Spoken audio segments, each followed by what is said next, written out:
Ito pa, mga kababayan. Speaking of Tupac, speaking of Buang, ito ha mga kababayan. Kilala nyo naman siguro si Bugres. Yung babaeng mukhang lalaki, yung babaeng mukhang lalaki, yung araw-araw may sayad, sinasaniba ng iba-ibang masasamang elemento, hindi espiritu ha, elemento. Kilala nyo naman si Bugres, no? Ngayon mga kababayan, di ba kung naalala ninyo si Bugres, ang sabi niya, binansagan niya self-proclaim, Queen of Revelation. Queen of Revelation daw siya. Galing Bugres, ang babaeng palaigit. Queen of Revelation. Ngayon, speaking of Queen of Revelation, mga kababayan, meron pong lumabas. Merong lumabas, mga kababayan, na binuking si Bugres. Si Bugres ang Queen of Revelation, pero siya ang na-reveal. Bakit? Yung dati niyang kaibigan at kakilala niya, mga kababayan, binuking siya. Hindi naman pala ito mayaman at wala naman pala itong asawang Canadian kasi kabit lang naman pala siya. Nako, patay ka niya. Mga kababayan, nako, eto pakinggan ninyo. Nako, Bugres, ayan na. Sa mga gustong mag-report kay Bugres. Ito ipaparinig ko sa inyo mga kababayan. Yung mas nakakakilala sa kanya, walang iba kundi ako at kami. Hi Christine from Davao del Sur, yun yung totoo. Kilala namin yan mula sa paa hanggang sa sugat sa bibig niya na 3 taon na hindi pa rin langga naging okay. Kita nyo? Kilala daw nila si Bugres mula ulo hanggang paa, pati sa sugat ng bibig niya. Ano ba nangyari sa sugat ng bibig mo, Bugres? Bingot ka ba? Kilala daw siya ni Tirititit. Tawagin na lang natin sa pangalang Tirititit. Kilala daw siya ni Tirititit mula ulo hanggang paa, pati sa sugat ng bibig niya. So ano to? Pareho kay ni Harry Roque? May mga sugat sa bibig? Sa kakatsupa ba yan? Sa kakatsupa ba yan? Ayan na nga mga kababayan, pakinggan ninyo Ayan na, Bugres. Akala ko ba Queen of Revelation ka? Bakit ngayon ikaw ang na-reveal?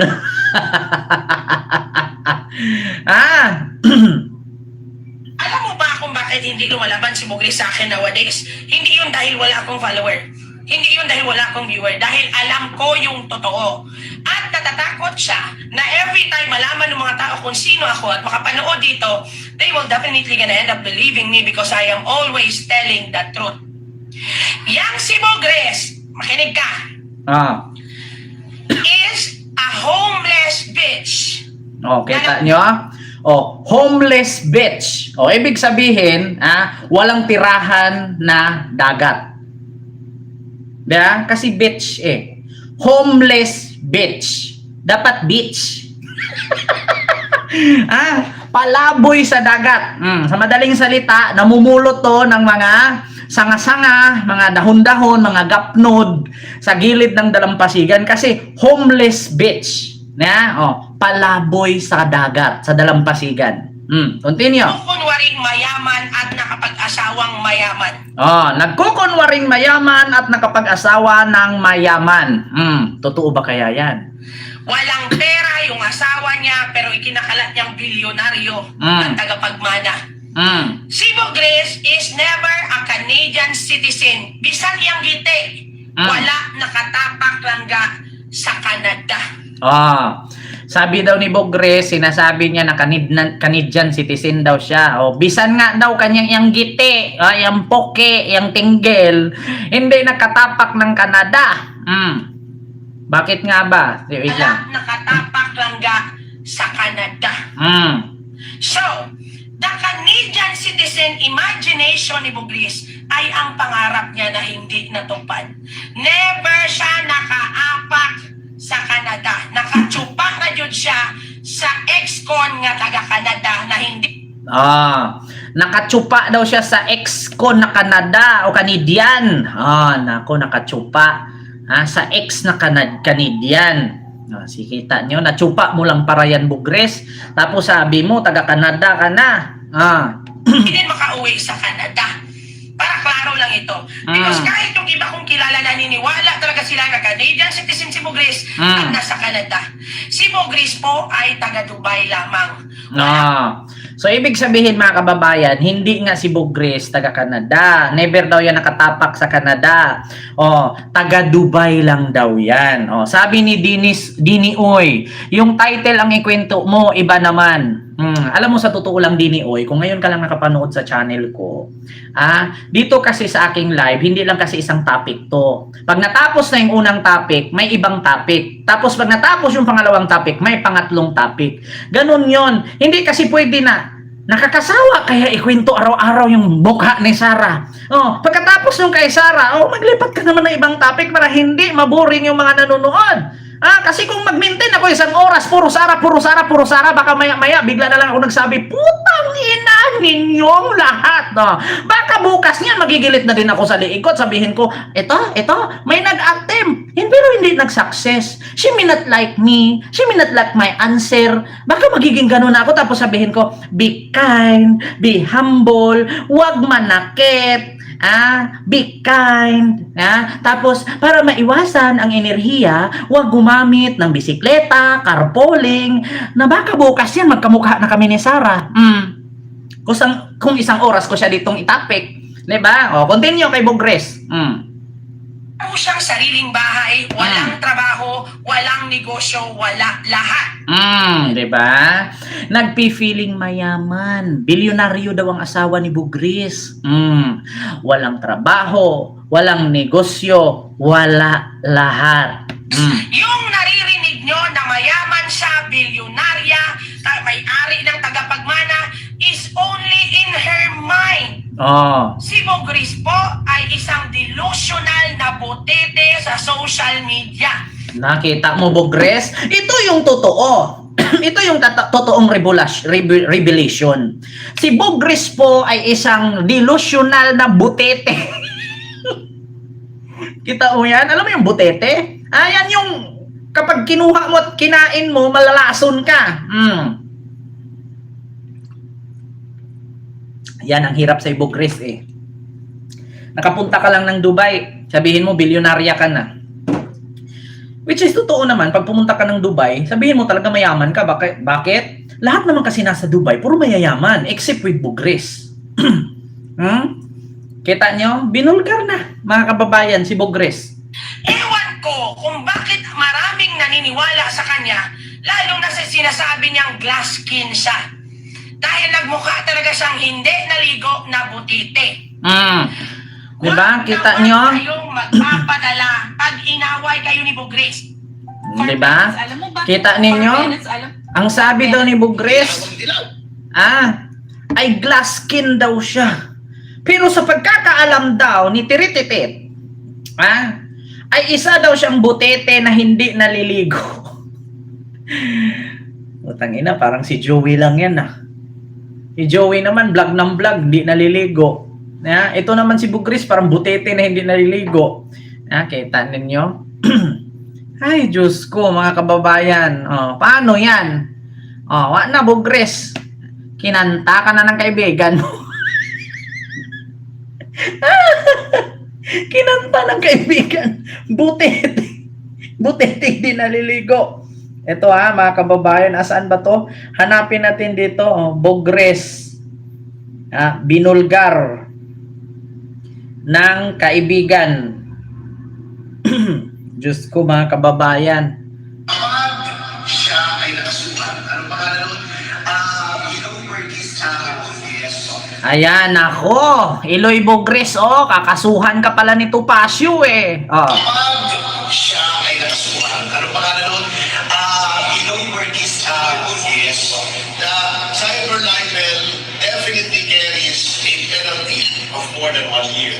That is covered by the extradition treaty. Nasa Amerika ba yun? As to tingin ko may extra, may ano tayo, di ba? May treaty rin tayo, or pwede natin pa-Interpol. Kasi kung may extraterritorial jurisdiction ng Pilipinas, kung may warrant ka, pwede mo ipa-red notice yan. Rest assured, dapat nakakuha ng warrant si Attorney Ivan, magtutulungan po kami sa liga na gawin ang lahat ng paraan para siya ay mabalik dito. Kapag siya ay nakasuhan, ano pangalan nun? Ilong Burgess. Yes. The cyber libel definitely carries a penalty of more than... Ayan. Diba? Mismo si Topacio na ang nagsabi. Sigurado talaga. Si Eloy Bugris. Mapauwi talaga ng Pilipinas. Kasi alam nyo kung bakit mga kababayan, kahit si Topacio, sabi niya, kasi wala pong ganong issue. Ginamit kasi ni, alam nyo sa totoo lang ha, kasi ito, bigyan ko kayo ng kwento. Si Bugris po, ang sabi ng kanyang kaibigan, walang trabaho, walang kita, walang income. Gumawa ng social media account, dumikit sa mga Duterte, dumikit sa mga DDS para magkaroon ng views, para may kita. Pero kung isipin ninyong mabuti, yun bang pagdikit ni Bugris sa mga DDS at sa mga Duterte, nakatulong ba siya? Ito ha, kasi mga kababayan, hindi porket magaling ka mag-vlog, magaling ka mag-content, ay papalakpakan ka na. Hindi po sa ganun. Kasi bakit? Isipin mo rin kung saan kang grupo na bilong. Kasi kung gagawa ka ng kabalian mo, magre-reflect yan sa kagrupo mo. Hindi katulad sa amin, mga BBM vloggers, pro-admin vloggers. Hindi po kami, porket pro-admin, ay lahat kami magkakasama. May kanya-kanyang grupo yan. Iba yung grupo nila Mike Cervera, iba yung grupo nila Ka-Coffee, iba yung grupo nila tawag dito. Basta may grupo-grupo yan, mga kababayan. So, sa grupo na yan, pag nakagawa ka ng mali, lahat yan damay. Lahat yan damay. Kasi bakit? Tignan nyo si Bugris. Gumawa ng fake news na kung saan halata naman. Una, anong sabi ni Bugris? Si PBBM, kunwari lang daw umattend, kunwari umattend sa UN, pero nagpa-stem cell, nagpagamot, nagpakimo. At doon daw nagpa-ayos sa kanser. Na which is, kapag tinanong mo ang mga pure DDS, hindi nila matanggap yan kasi walang ganun. Kasi gaano ba kalakas ang intelligence ni Bugris na mas may intelligence pa siya kaysa sa mga main vloggers ni Sara? Una, kung meron mang ganyang intelligence ang nakarating, edi sana ikinontent na yan nila Banatbay. Edi sana ikinontent na yan ng mga banateros. Edi sana sinabi na yan ni Topacio, sinabi na yan itong mga politician ng kabila, ng mga Duterte. Bakit sa mga Duterte walang lumabas na ganyan? Kasi hindi totoo. Ngayon, kapag ba si Bugris maaresto dahil sa ginawa niyang peke, pamimike, or fake news, do you think saan mag-reflect? Ilocana nga ro, dilo po sa'yo. Do you think saan mag-reflect yan? Sa mga DDS. So yung mga DDS na tanga at bobo lang naman, nadadamay sa ka-fake newsan.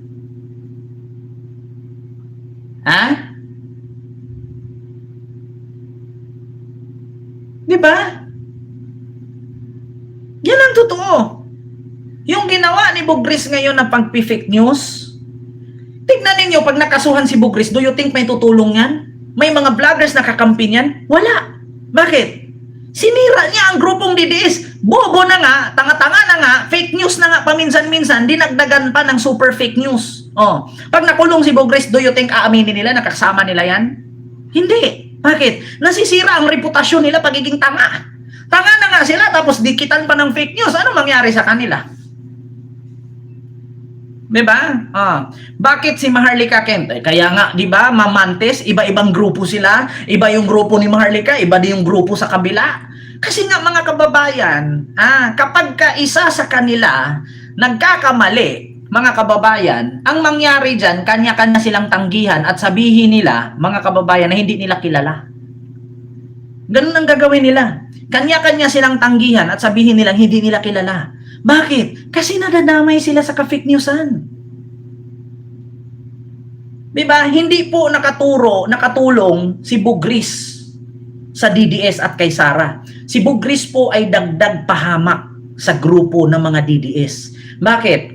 Mag-content ka, ito ang sabihin mo, oh, ay, hindi nyo ba alam na si BBM na ganito yan, na ganun yan? Eh di sana yan din ang kinontent nila Banatbay kasi sila Banatbay mas malapit kay Sara. Eh bakit wala sila Banatbay content katulad sa content niya? Kasi fake news nga. Nasisira ang mga DDS na tanga na nga, bobo na nga. Dagdagan pa ng fake news. So kung ikaw, aaminin mo bang kasamahan mo siya? Hindi. 'Di ba? 'Yun ang totoo, mga kababayan. Kaya sabi nga ni Topacio, pwede si Bugris makasuhan. Pero ang tanong diyan, pag nakasuhan ba 'yan? May aangkin ba diyan na DDS 'yan? Sa totoo lang, 'di ba, may pinakalat pa si Bugris na naka-video call daw niya si Sara. Ginamit, alam niyo ito mga DDS sa mga nanonood kay Bugris, ginamit lang kayo niyan. Bakit? Para kumita. Walang trabaho, walang negosyo, walang kita. Nga. Sabi nga nung kaibigan niya sinungaling yan 'Di ba? Ginamit lang si Sara niyan para magkaroon ng views. Pero ang katotohanan diyan, wala talagang kwenta. 'Di ba, Ma'am Annabel? Sa totoo lang, wala talagang kwenta yung pagiging vlogger. Do you think ba si Bugris, pinagtanggol ba niya si Sara? Pinagtanggol ba niya si Digong? Nagbe-base ba si Bugris sa mga balita? Nagbe-base ba si Bugris para sa kapakanan ng mga Duterte? Wala. Bakit? Nagbe-base siya sa sarili niyang kwento. Kung ano-anong lumabas sa bunganga niya, okay lang kasi ang akala niya, nasa ibang bansa siya. Pero ito ang inyong tandaan. Si Bugris hindi po Dubai citizen. 'Di ba? Hindi katulad kay Maharlika na si Maharlika citizen na sa Amerika. Kahit hindi na umuwi ng Pilipinas siya, nabubuhay na siya doon. Si Bugris hindi yan citizen sa Amerika, sa Dubai. Mahirap kumuha ng citizenship sa Dubai.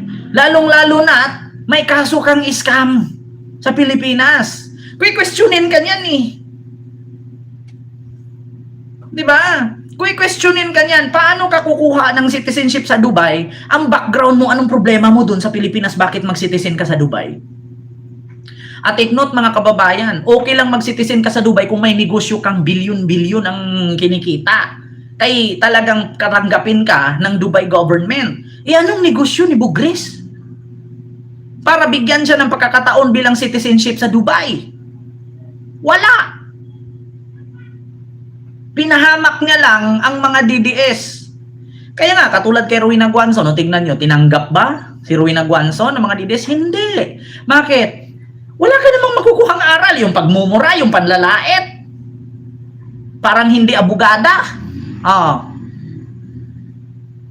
Di ba? Yan ang totoo mga kababayan. Ma'am Rominia Marie Lopez, hello po, salamat. Nanay Minda, hello po. Diba? So yun mga kababayan. Kaya sabi ko nga sa inyo, darating ang panahon. Diba? Darating ang panahon mga kababayan. Si Bugris kasi mga kababayan, ano lang yan hila buntot lang ng jowa niyang Canadian. Ex-Canadian pero hindi na makakauwi ng Canada yung asawa niyan kasi may kaso din sa Canada. Ex-convict sa Canada. So ngayon mga kababayan, naglagay sila sa Dubai. Siguro, di natin alam, baka may mga business doon or may mga inaplayang trabaho at natanggap. So dyan sila umaasa. Pero kung tutuusin mga kababayan, hindi sila habang buhay doon. May hangganan, may expiration ang paglalagay nila sa Dubai. Di ba? Okay lang po si Bugris katulad kay Maharlika.